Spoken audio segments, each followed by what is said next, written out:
নমস্কার বন্ধুরা, welcome to Appy kitchen.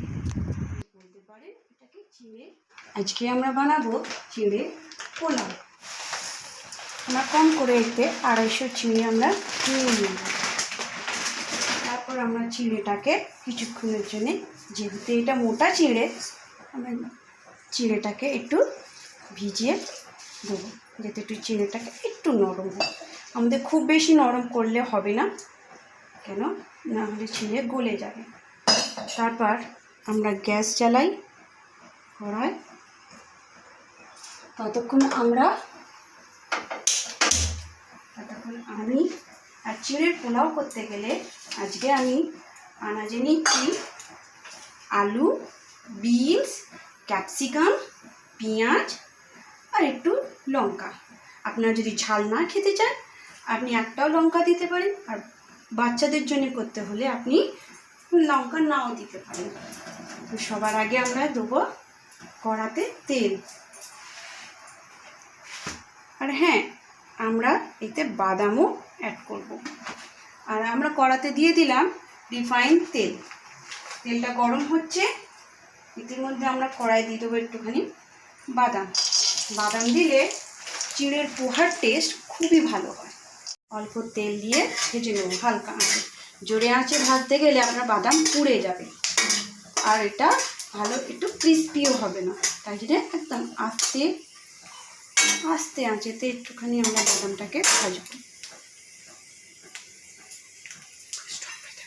বাদামগুলো হালকা হালকা ব্রাউন হয়ে গেছে। এবার আমরা বাদামগুলোকে তুলে নিচ্ছি। একটু তেলটাকে ঝাড়িয়ে নিয়ে এবার বাদামটা তুলে নেব।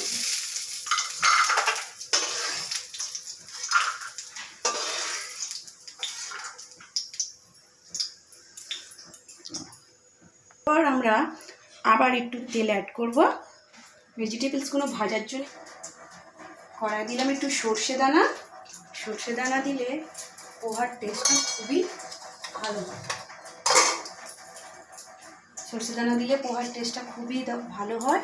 তারপর আমরা কড়াতে সর্ষের পর আমরা দিয়ে দেবো কড়াতে একটু কড়ি পাতা।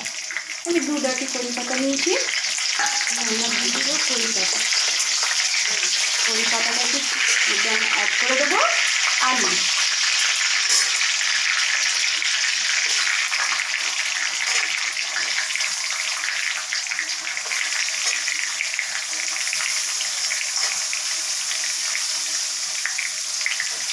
আমরা আলুটাকে একটু ফ্রাই করবো। আমাদের কড়ি পাতার সাথেই আমাদের আলুগুলো একটুখানি আমরা ফ্রাই করে নেব। ইতিমধ্যে আমরা দেখছি আমাদের চিড়েটা ভালোভাবেই ভিজে গেছে। আমরা এতে যাতে জল না থাকে, তো আমরা চিড়েটাকে একটুখানি স্টেনে যা বলতে পারেন জালিওয়ালা যে আমাদের বাসন হয়, ওর মধ্যে আমরা ছেঁকে নেবো, যাতে বাকি যে জলটা থাকবে সেটা পুরো নেড়ে দেবো। এমনি করে নেড়ে দিলেই চিড়েটা আমাদের ঝরঝরে হয়ে যাবে। তারপর আলুটা একটু ফ্রাই করার জন্যে, যেটা আলুটা খেতে সুস্বাদু হয়, ভাজা হচ্ছে। আলুটা যাতে ভালোভাবে ভাজাবো, ওর জন্য একটু 1 চিমটি আমরা নুন দিয়ে দেবো। আর তার সাথে একটু দিয়ে দেবো আমরা হলুদ গুঁড়ো, সামান্য হলুদ দেবো আমরা। কি করতো তারপর একটু হলুদ দিয়ে একটুখানি আমরা জোর আঁচ করে আলুটা ভাজবো। আলুটা ভাজা হয়ে গেলে ওর মধ্যে আমরা অ্যাড করে দিচ্ছি বিনসটাকে ভাজতে দিতে হবে।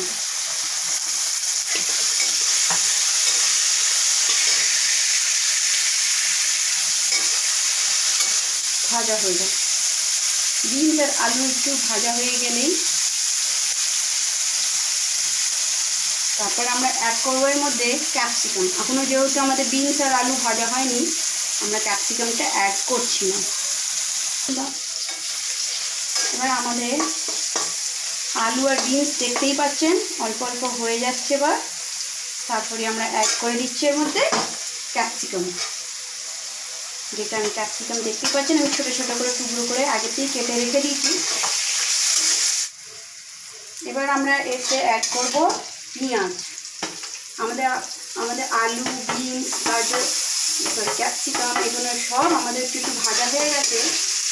তো এর মধ্যে এবার আমরা মাছটাকে অ্যাড করব।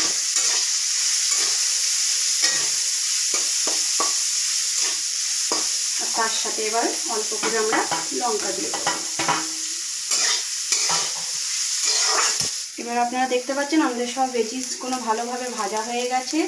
আলুও দেখতে পাচ্ছেন আমি খুন্তি করে একটু কেটে দেখাচ্ছি, আলুও ভালো করে গলে গেছে আমাদের। এরপর আমরা অ্যাড করে দেবো এর মধ্যে চিড়ে। আমাদের ভিজিয়ে রাখা আগের থেকে ভিজিয়ে রাখা চিড়ে অ্যাড করে দিচ্ছি। আপনি দেখতেই পাচ্ছেন আমি একটু মোটা চিড়ে নিয়েছি বলে চিড়েটা কতটা ভেজানো পরও ঝড় ঝড় হবে, পুরো যেতে পুরো পোলাও মতনই লাগবে।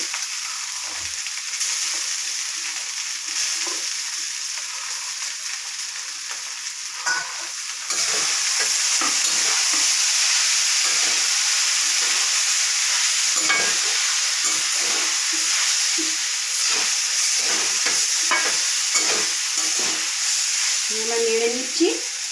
এবার এর মধ্যে আমরা দিয়ে দেবো, এর মধ্যে আমাদের আঁচটাকে আস্তে করে দিতে হবে, না হলেই চিড়েটার সঙ্গে সঙ্গে দেওয়ার পর একটু নিচে বসে যায়। তারপর এর মধ্যে আমরা একটু এক চামচের মতো একটু হলুদ গুঁড়ো, তারপরে 1 চামচের মতো আমরা একটু জিরে গুঁড়ো, 1 চামচের একটু বেশিও আপনারা জেনে আপনার চিড়ের পোলাও কোয়ান্টিটি হিসেবে আপনি জিরে গুঁড়ো, ধনে গুঁড়ো অ্যাড। বাদামটা স্কিপ হয়ে গেছে কিন্তু আমি বাদামটা অ্যাড করে দিয়েছি। তারপর আর একটুখানি অ্যাড করব একটু টেস্ট হিসেবে নুন। আপনি নুন বেশি খেতে চাইলে নুন বেশিতে, কম খেতে চাইলে কম, কিন্তু টেস্ট হিসেবে একটুখানি মিশিয়ে দিলাম এতে নুন। এবার আমরা সব কিছু মিক্স করে, আপনি দেখতেই পাচ্ছেন বন্ধুরা পোলাওর টেস্টটা পুরো পোলাওর মতনই হচ্ছে। এবার একটুখানি একদম আঁচটাকে আস্তে করে দিয়ে আস্তে আস্তে এটাকে নাড়ব, যাতে সব মশলা একটু ভালো করে অ্যাড হয়ে যায় আর মশলার গন্ধটাও যেন না থাকে। আস্তে আস্তে করে আমাদের কিছুক্ষণ, দেখতেই পাচ্ছেন আমাদের চিড়ের পোহা আমি আস্তে আঁচেতে ওকে আস্তে আস্তে হতে দিচ্ছিলাম যাতে এটা মশলার গন্ধটা না বেরোয়।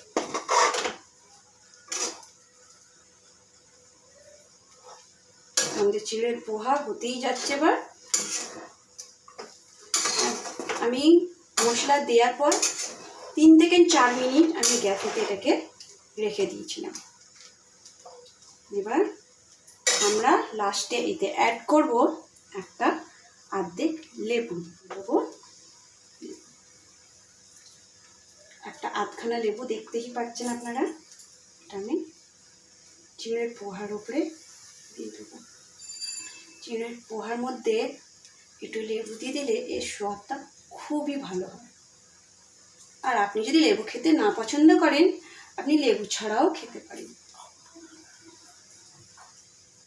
পুরো লেবুটাকে চিড়ের পোহার সঙ্গে আমি মিশিয়ে দেবো। এবার আমরা গ্যাসের ফ্লেমটাকে অফ করে দেবো। আমাদের চিড়ের পোহা রেডি।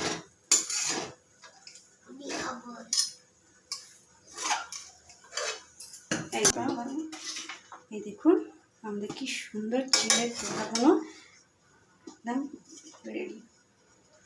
দেখেই যেন খেতে ইচ্ছা করবে না।